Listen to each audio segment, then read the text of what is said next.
were a couple of questions, and I'll take them, and then I want to roll in as well this question that David asked by the media to these speakers also. Martin, stand up and use your best court voice. Thank you very much. As I said earlier on, the real power in the US system is in the House and in the Senate and in the gubernatorial election. What's the panel's view on how they're going to pan out? Because ultimately, even if there is a Trump presidency, he's going to be hamstrung by what happens in both the Senate and in the House. Okay, I'll take another one. Malcolm, in your best council chamber voice. First of all, can I compliment you on the summer school changing, because I actually think that's been an excellent panel.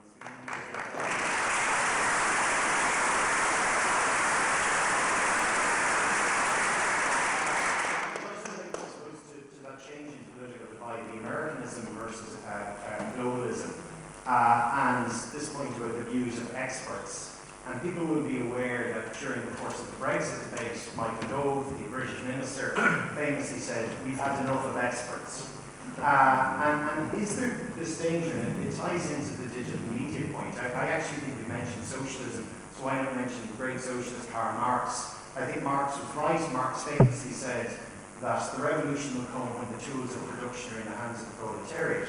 And with new media such as Twitter, the tools of production are in the hands of the proletariat. Facts don't matter anymore. If you have an opinion, if you have a feeling, and Gingrich has kind of expressed that, we can see it in the Netherlands with their builders.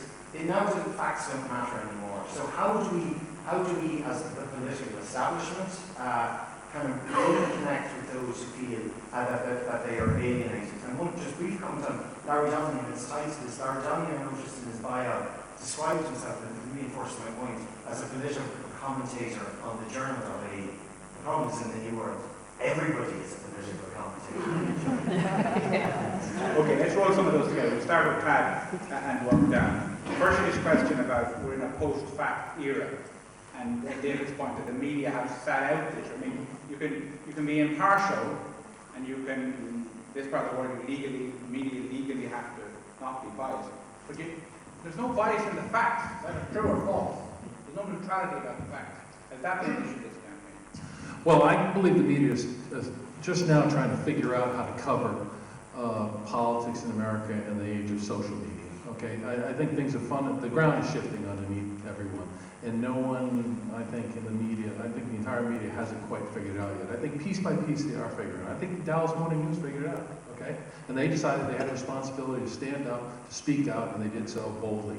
The other media, the media in America, I believe most of them, they want to be fair and even-handed. And there's a lot of really good journalists around the country who believe in that. When I worked so much outside the United States, when I started going to Latin America and arriving there and trying to figure out how to do campaigns there, and people I would work with say, okay, well, that's our newspaper, and that's our radio station, that's our television station, so we're going to go and talk to them. And I was like, you got to be kidding me. You've got your own, What's happening in America now is you have, I think, a lot of very good, responsible, fair journalists who live in a media culture which is getting more like Latin America than the United States of America. Okay, they're beginning to criticize. Fox News led the way on this. Other cable outlets are also, MSNBC is much more to the left. Fox News is moving to the right. So our media culture is changing, and in the midst of that, there's this whole new way for candidates and campaigns to bypass the media culture.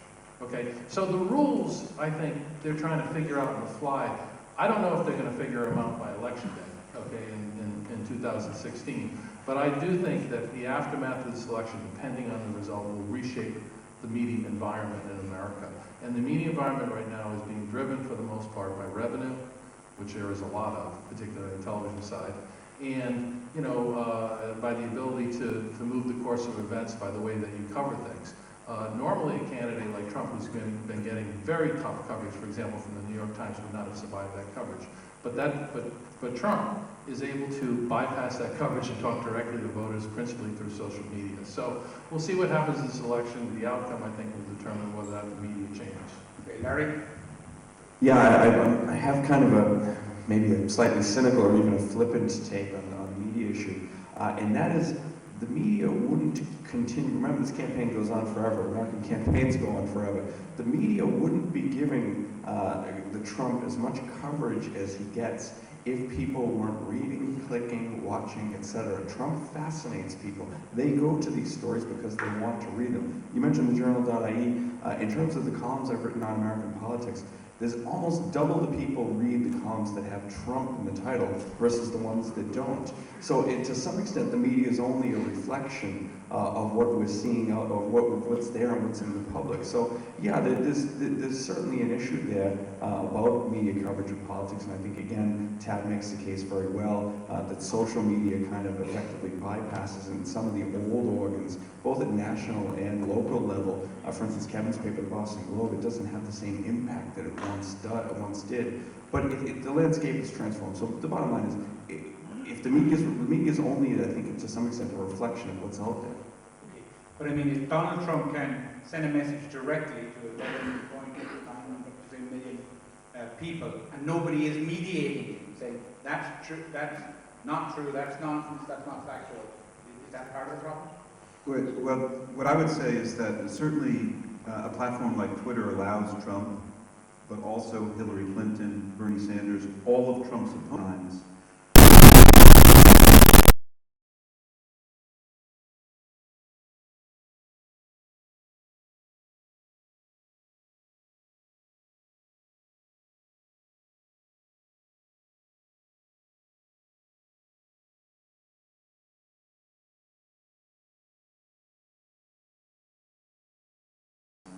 But in the same way that Not true, that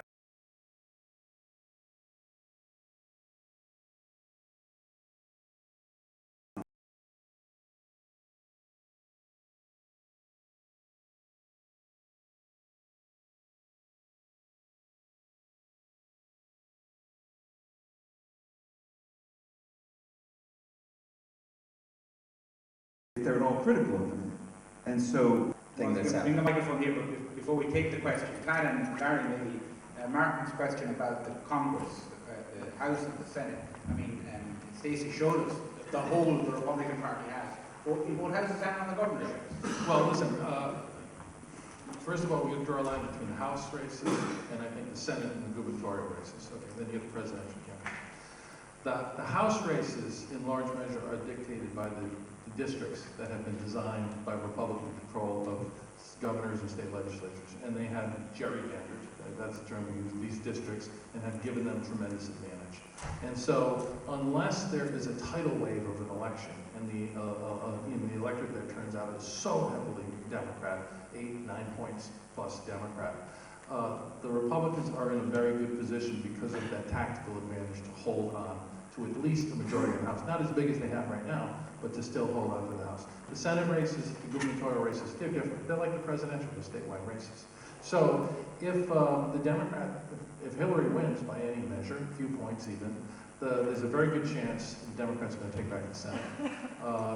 The governor's races will go up and down depending on the nature of the state. You know, if you got a Republican governor, Charlie Baker, if he were running for re-election, would re-elect in Massachusetts. It's a very little state because he's in sync with the voters there. So it will depend on the individual. So we'll have to wait and see. The only way the Democrats take the House and the Senate and the presidency is, I think, a massive tidal wave election.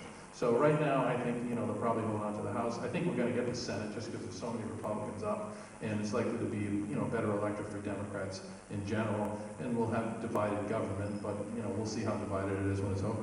Unless you disagree with that, Larry, we'll take the next question. Just a very quick postscript question, really, for Kevin.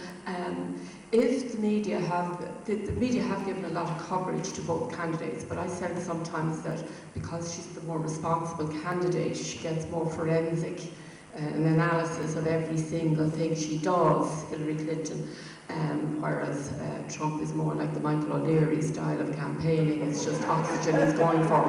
How come no journalist has found his tax returns? Why no journalist has got? We can't get it. It's up to him to release his tax returns. But that is a campaign issue. I mean, there's obviously a belief that he's hiding something or he released them. But, I think your point is true about, I think Mrs. Clinton is held to a higher standard but it's hard there's such a lack of substance in what Trump has said. He's not really outlined a lot of policies. It's very broad stuff. And he always says, I'll get to that after I get elected. And, how do you respond to that? So I mean, I think she is treated like a typical politician. And so, and she, like I said, she has a lot of faults, a lot of flaws. But Trump doesn't have a record. We can't point, we've pointed to his business record, which is spotty at best. We pointed to his, different things that have happened in his life and stuff, but he doesn't have a public record that he's running on. And it's very hard. So, I mean, in some respects, I think it is true that she's held to a higher standard than he is. But I don't think the media can do anything more. I think everybody knows what Donald Trump is about. And, the reality is there is a sizable number of Americans who are willing to take a chance with him. Good question. Yeah, I was wondering if the panel could comment on both candidates dealing with the huge global issue of radical Islam, and why Trump seems to be, ostensibly racist, but Hillary can't seem to make any serious comment. Larry, will we start with you? Sure. It's a complicated issue, obviously, and obviously Trump, with his attacks and what Kevin was alluding to, proposing a ban on Muslims entering the country, that's quite a retrograde step, and obviously one that I think horrifies a lot of right-thinking people. At the same time, there is a palpable fear in the United States of terror since 9/11. It's still manifest there, and something that, as somebody who lives outside the U.S., it's tough to kind of get to grips with at times. How you do it, how you come back on that, it's a difficult issue, but I think that Hillary needs to, I suppose, be forthright in defending the principles that the country was based on, one of which is the free practice of religion, and I think distinguishing between, as you put it, radical Islam versus mainstream Islam, which millions of Americans practice. Go ahead, after that. Okay. Question here in the middle. Yeah, so you want to add any comments? Hillary very recently described a section of Trump's supporter as a basket of deplorables. A basket of deplorables. Do you think, given the context of what we talked about today, that she needs to take the gloves off and go after Trump a bit more? And will that help her, or will Trump turn it to his advantage? Well, tell me that, and if you were debate president, Larry first. Larry first, then Tad. And if you were debate president, you must be sitting in rooms now trying to figure out how does she play this debate against Trump. Go ahead, Larry. Just quickly, that was a very foolish thing for her to say, in my opinion. It's one thing to go after the candidate, but to go after the people who are voting for Trump. Again, a lot of these people are Americans who are hurting you, who are desperate. To say that about them is a very, very big political misstep, in my view. Yeah, I'm against attacking the voters too. I think that's always a bad idea.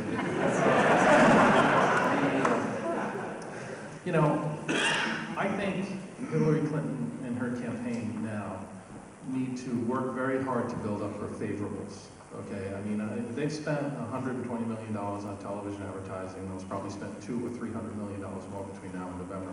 So far, it's been 100% negative. Now, Trump is a great target for negative ads. And trust me, I've made a lot of them in my day and will continue to do so, and they're very effective. But sometimes you need to offer reassurance to voters. And I think with Hillary, it's very important in a lot of places in different media markets around the country in swing states to go in and to reassure people that they can be comfortable with her, that she is okay, that as president, they'll be comfortable with her leading the nation. So I would argue for, and if I were doing the debate prep with her... So nice Hillary should turn up at the debate? Well, no, listen, she first of all, she's got to be true to herself, okay? And being authentic, as to who you are, you can't change that. But for her to be comfortable in her own skin, to talk about things that she cares deeply about, to be positive and not just relentlessly negative against Trump.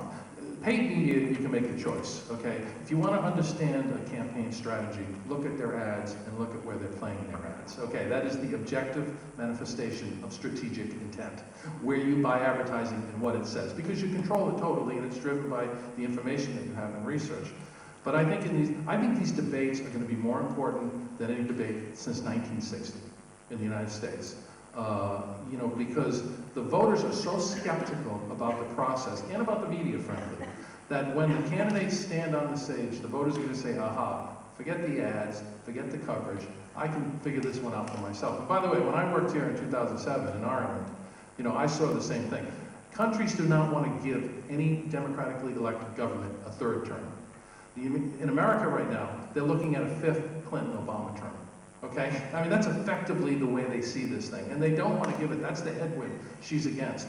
So that debate for her is as important as the debate that Bertie Ahern had with Andy Kenny a week before the election. That one event that really changed the whole trajectory of the election and wound up with Fianna Fáil not only winning in 2007 against all odds, against every poll, but actually, believe it or not, winning 1/10% more of the first vote preferences than they did in a landslide in 2002. You know, that's how big this debate's going to be. I know Stacy touched upon what's next now for the Republican Party post this election, but I'd like to kind of get the panel's take on that, particularly given that there are some quite high-profile members of the Republican Party who have lent their support to Donald Trump, but who you can see now are kind of starting to plan beyond this election cycle. Paul Ryan, for example, you can see him starting to put the language out there in campaigning for the House and the Senate. Don't write Hillary Clinton a blank check. Don't let her have control of the House and the Senate, which is interestingly enough the exact same phrase they used in '96 for they kind of given up on Bob Dole a few weeks out from the election and kind of started to say, don't let Bill Clinton, don't write him a blank check, don't let him have control of the House. So I'm wondering, based on that, maybe what the panel think about where next for the Republican Party. Kevin, where the Republican Party, Trump wins, Trump loses. Well, if Trump wins, I think one of the interesting things, all these sort of mainstream, very senior, respected Republican strategists and or advisors, are they going to sit it out? Are they going to say, I want nothing to do with this fellow? Or do they say, I'm going to save the country and go to work for Donald Trump, if that's the way they can portray it? I think if Trump loses, I mean, you know, the Republican Party, there's been a fight for the Republican Party's soul going on really since Reagan left. And it's a fight that's accelerated this year dramatically. And mainstream Republicans are still trying to get their head around how Donald Trump has pulled this off. And I think that's going to continue no matter whether he wins or loses. I think that the Republicans are still in a very big identity crisis. And obviously, if he wins, I think a lot of people will probably check their so-called principles at the doors and be able to say, well, I'm doing this for the country, not necessarily for Donald Trump. But there's an awful lot of talent that has worked, particularly in foreign policy, that wants nothing to do with this guy. So it'll be curious to see what happens if he wins. Yeah, election years are, I suppose, time for voters to be able to reflect as well. And in that context, President Obama's approval ratings have gone way up. Do you think his legacy will be well remembered? Do you think perhaps his decency will be missed in contrast to the current slate of candidates? And is there a chance even that he may be remembered as a great president in times to come? He'd be re-elected if he was on the ballot. I think the interesting thing for me is the paradox in the polling right now. Because you have a very large percentage of Americans who say America is on the wrong track. On the other hand, the president has very high approval ratings, and the recent economic news is actually quite favorable. And so the paradox between that, I think, is quite interesting. And I think that the election is actually probably going to be the best barometer of where it is. There was a comment made earlier about whether or not what we were seeing with Trump represented some coarsening of American culture. On the flip side, the United States has twice elected an African-American president who, whether you agree with his policies or not, I think most people would say is somebody of eminent decency and has really administered a relatively scandal-free, very ethical administration. And so the same country that elected that president twice is now going to the ballot box in November. And it will be Dickensian almost in the tale of two elections, depending on how it goes. On the one hand, one result could be Trump. But the other tale of the city is that you could follow twice electing the first African-American president with electing the first woman president. And you could turn around and say, what a remarkable place that must be to have done that. I think President Obama will be remembered as a great president. We were losing 800,000 jobs a month when he was inaugurated. You know, we were involved in 2 wars. There were 100,000 troops, American troops in Iraq, okay? You know, the president has, you know, by virtue of his leadership, I think, you know, while there's still a serious economic problems, and Bernie Sanders certainly spoke to us in the campaign in the United States, we've had 65 months of continuous private sector economic growth in the United States. There are 13 million jobs that were created in that period of time. More Americans have health insurance now. They've taken the number of uninsured under 10% for the first time in history. You know, the president's, the actions that he's taken on climate change have been bold, and he's done it without any help from the Congress. Indeed, all of the action he took on that front was in resistance to the will of the Congress. You know, and I think he set an exemplar in terms of the way he and his family have lived their lives and represented our nation as the head of state. So yes, I think he will be remembered as a great president. However, history is written by the winners. And if Trump becomes the president, okay, then, you know, his legacy will be clouded by that fact, I think. So hopefully Hillary will be, and I think history will then come to recognize the incredible performance he had as president. Larry, could be a little bit.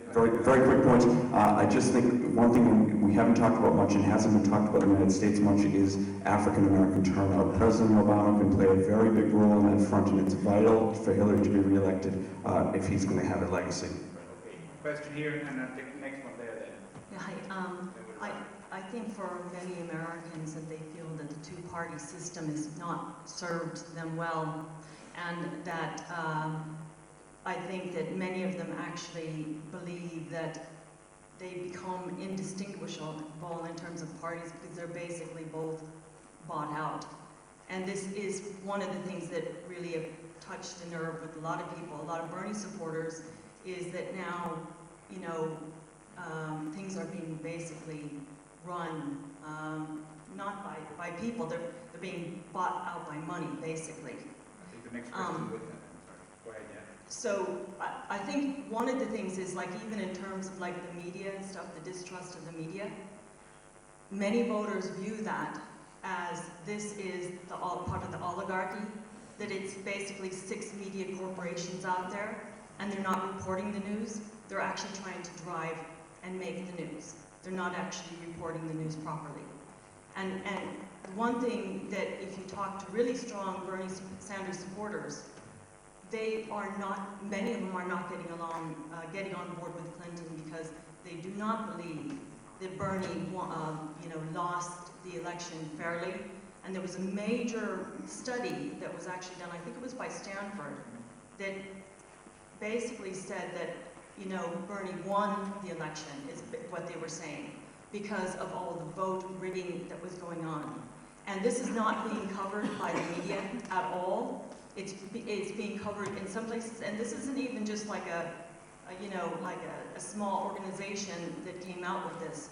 This is actually a major organization that came out with it, a very legitimate one. And I think anyone who's been looking at voter fraud for a long period of time, and it's like the United States doesn't even want to talk about it. But the thing is that it has been going on for a long time. We have the question. Thank you. We get the next one here. Tad, what he's doing that, you're well positioned. Do you think, is it a myth that the Bernie voters won't turn out for Hillary? Well, this is what the polling says. About 85% of them have already decided that they're going to support Hillary. There's about 15% that aren't. Are they going to vote for Trump? I think not. I think they're going to vote for Jill Steiner. I think they're going to vote for Gary Johnson. Or they're going to go and vote for others, and they're not going to vote for anybody. So, you know, will many of the people that he registered turn out to vote? They may decide to stay home. So you know, that's where it is right now, at least in terms of the polling. I think they find Trump reprehensible. He stands for everything, against everything that Bernie stood for, fundamentally, with the exception of 1 or 2 issues. So I think they're going to, in the end, most of them, and this is what all the polling says, wind up, you know, with her. And listen, I think Bernie looked at this decision the way Al Gore looked at the Supreme Court case in 2000. Okay, I mean, Al Gore stood up and basically said, I'm walking away from the presidency after the Supreme Court returned its opinion, and I think he did it because he had great respect for the rule of law in the United States and made that decision to try to keep the United States and rule of law in place. And frankly, as someone who worked for him, I'm very proud of the decision he made, even though the consequences of it were that George Bush came in and all the things that came along with it were devastating for America and the world. Last question. Thank you. A thought struck me during the middle of Colin's seminar that society moving towards social media, etc. And if the debate is going poorly, a candidate could literally tweet middle live debate, and that becomes a story, and that could possibly how Trump could cover it if the debates are going poorly for him. And I could just ask each of the panelists to look into the magic ball and predict how the TV debates could go or what we can expect from them. Okay, we'll have a bit of take a bit, but the capacity social media and Twitter gives to candidates and their campaigns to interrupt the news cycle and put what they call a dead cat on the table or distraction technique. Yeah, no, it's certainly the case. I mean, I would find it very hard to watch a debate on TV without my Twitter feed open. But the reality is that while the campaigns can, as you say, throw a dead cat in the middle of my Twitter timeline, the journalists are also commenting live during those proceedings as well. In fact, some of the best tweets I've seen have been the live tweeting by journalists during debates where they are putting the corrective into what the candidates are saying. There's also a very high snark coefficient that is employed by journalists as they banter back and forth with each other, stuff that may not make it into their main pieces, but is certainly prevalent during the course of the debate. The reality is that you can always, there was a philosopher who said that a great truth is a truth whose opposite is also a great truth. And the great truth of the internet, and social media in particular, is that falsehoods can spread very quickly. But the opposite is also a great truth, which is that the corrective can also spread very quickly as well. And so you can also remedy something that's problematic with instantaneously almost. As well as being a nice historic cinema, this venue doubles as a full-scale digital cinema. So I think what Tomas should do is arrange a pajama party on the night of the 26th of September. I think it's 2 o'clock our time. Put out the popcorn, I suspect the house will be full. Be a great idea.